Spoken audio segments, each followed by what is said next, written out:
Hi, my name is Greg Katz, the host of Surviving Strong TV. I'm standing here in this fountain, well, at least what's usually a fountain, but it's winter here in Denver and they drain the fountain so that the pipes don't burst. So why am I in a fountain?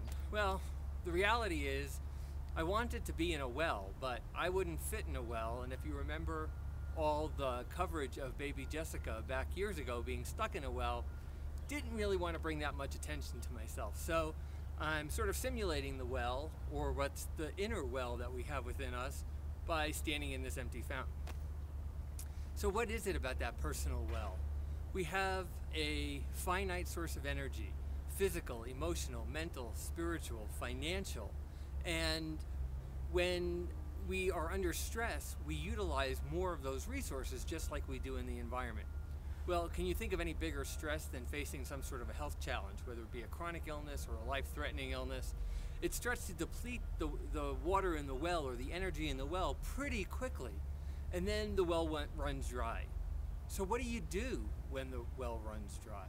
Well, I guess there's really two options. One is try and figure out, is there some sort of a blockage, or maybe we just used it too quickly. If you think like a Brita water filter, where if you pour the water in and it has to drain through, if you pour a lot in, it takes a longer time.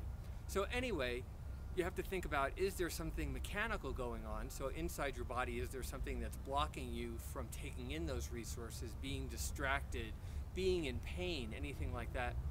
Or have you really utilized everything you have in a given moment?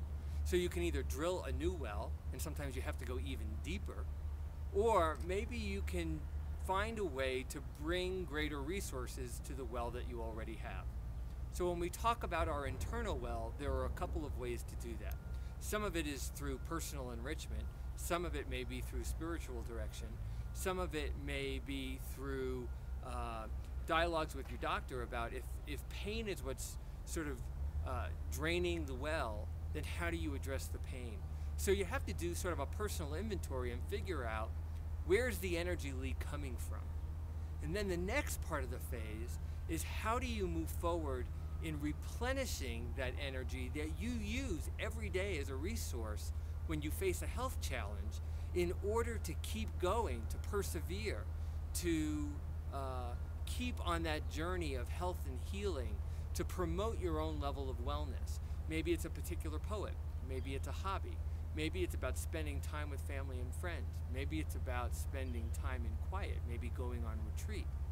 Whatever it is, you need to take that assessment, you need to find out what will fill that well and recreate it, because just like a car can't run on, as they say, run on fumes, the body can't run without that internal energy source for health and healing.